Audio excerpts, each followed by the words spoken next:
உலகின் மூத்த மொழி தமிழ். தமிழ் ஒரு இந்திய மொழி. உலகின் முதல் மனிதனாக தமிழனும் இருந்திருக்கக்கூடும். ஆம், தமிழன் இந்தியர்களில் ஒருவன். சிந்து சமவெளியிலும் ஹரப்பாவிலும் தமிழ் வாழ்ந்ததற்கான ஆதாரங்கள் கிடைத்துவிட்டது. ஆதிச்சநல்லூர் கல்வெட்டுகள் 6000 ஆண்டுகளுக்கு முன்னால் தமிழ் இருந்ததை அடித்துச் சொல்கிறது. சமீபத்திய கீழடி அகழ்வாய்வுகள் 2500 ஆண்டுகளுக்கு முன்னால் தமிழின் இருப்பை உறுதிப்படுத்துகிறது. இதையெல்லாம் நாங்கள் சொல்வதற்கு காரணம், தமிழனிடம் தற்போது இருப்பதெல்லாம் பேசிக் கொண்டிருக்கும் வரலாறும் யாரும் படிக்காத இலக்கியங்களும் தான்.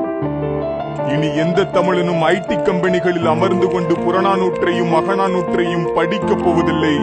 அவை போன்ற தரம் வாய்ந்த இலக்கியங்களை படைக்கப் போவதும் இல்லை. கலாச்சாரங்களின் பிரதிபலிப்பும் அதன் நீட்சியுமே வரலாறாகிறது.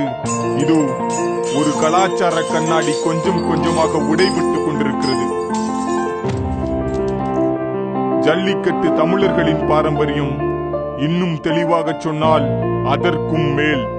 தமிழர்களை நீங்கள் இந்தியர்களாக ஏற்றுக்கொண்டால் இது இந்தியர்களின் பாரம்பரியமும் தான். சிந்து சமவெளி நாகரிகத்தின் அடையாள சின்னமாகவே ஒரு காளை மாடுதான் இருக்கிறது. மாடுகள் நம் நாடெங்கும் போற்றுதலுக்குரியதாக இருந்திருக்கிறது. இன்றும் பல இடங்களில் இருக்கிறது.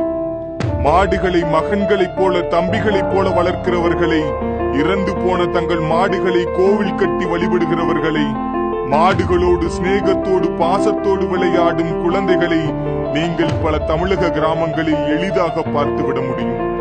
ஜல்லிக்கட்டு தடை. இதற்கு பின்னால் கார்ப்பரேட் வணிகத்தையும் அரசியலையும் தாண்டி பல சதிகள் இருக்கிறது.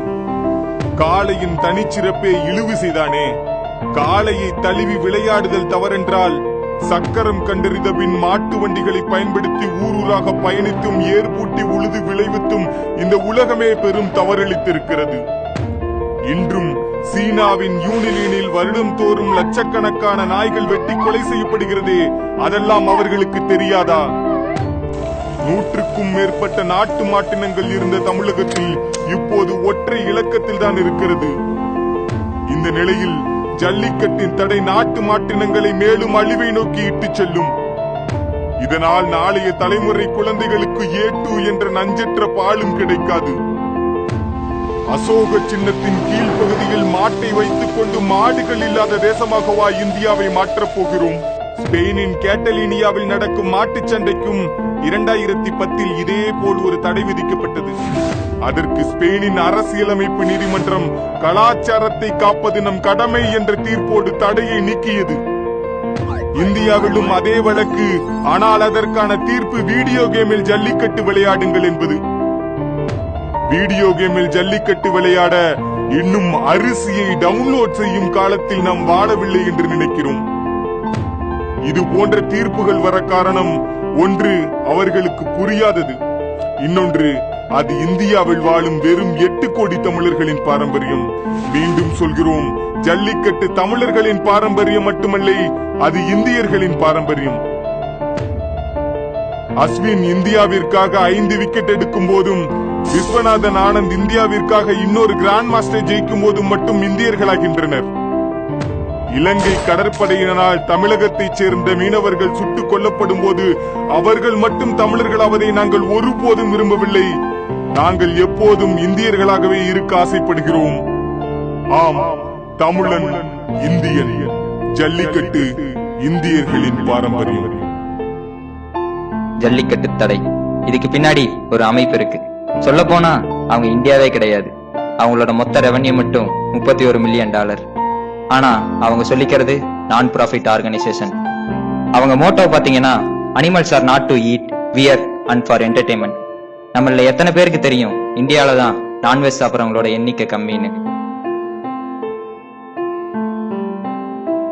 ஜல்லிக்கட்டு அவங்க ஒரு என்டர்டைன்மெண்ட்னு கருதுனாங்கன்னா, ஹார்ஸ் ரேசிங்கையும் ஒலிம்பிக்ஸ்ல நடக்கிற எக்ஸ்ட்ரேனையும் அவங்களால பேன் பண்ண முடியுமா? நமக்கு சம்பந்தமே இல்லாத ஒரு அமைப்பு நம்ம கல்ச்சரை பேன் பண்றாங்க. நம்மளும் அதை பார்த்துட்டு சும்மாவே இருக்கோம். நம்ம கிட்ட இப்போதைக்கு இருக்க ஒரே வழி சோசியல் மீடியா. தமிழ்நாட்டுல மொத்தம் 7.8 கோடி பேர் இருக்காங்க. இதுல இன்டர்நெட் யூசர்ஸ் மட்டும் 2.7 கோடி பேர். இதுல சோசியல் மீடியால அப்படின்னு பாத்தீங்கன்னா, Facebookல 1 கோடி பேரும், ட்விட்டர்ல மட்டும் 8,87,000 பேரும் இருக்காங்க. அங்கங்க நடக்கிற ஆதரவை ஒண்ணு சேர்த்துனாதான் நம்மளோட பலம் என்னன்னு அவங்களுக்கு தெரியும். நம்ம பலத்தை ஒன்னா சேர்க்கறதுக்கு ஒரே வழி ட்விட்டர் ட்ரெண்டிங். தலையை ட்ரெண்ட் பண்றோம், தளபதியை ட்ரெண்ட் பண்றோம். ஏன் நம்ம எல்லாரும் சேர்ந்து நம்ம பாரம்பரியத்தை ட்ரெண்ட் பண்ண முடியாதா? #TN needs jallikattu. இதை தான் நம்ம ட்ரெண்ட் பண்ண போறோம். ஒரு விஷயத்தை ட்ரெண்ட் பண்ணணும்னா வெறும் 1700 ட்வீட்ஸ் போதும். 8,87,000 பேர் இருக்க நம்ம இதை பண்ண முடியாதா? ஒரு நாள் ட்ரெண்ட்ல இருந்தா பாப்பாங்க, அதே 2வது நாள் ட்ரெண்ட்ல இருந்தா யோசிப்பாங்க. 10 நாள் ட்ரெண்ட்ல இருந்தா இதோட இம்பாக்ட் எப்படி இருக்குன்னு யோசிச்சு பாருங்க. இதுக்கு வெறும் 1700 ட்வீட் மட்டும் பத்தாது. ஒரு நாளைக்கு ஒரு ட்வீட், 10 நாளைக்கு 10 ட்வீட். 8 லட்சம் பேர் இருக்க நம்ம ஏன் இதை ஒரு பெரிய லெவலுக்கு கொண்டு போக முடியாதா?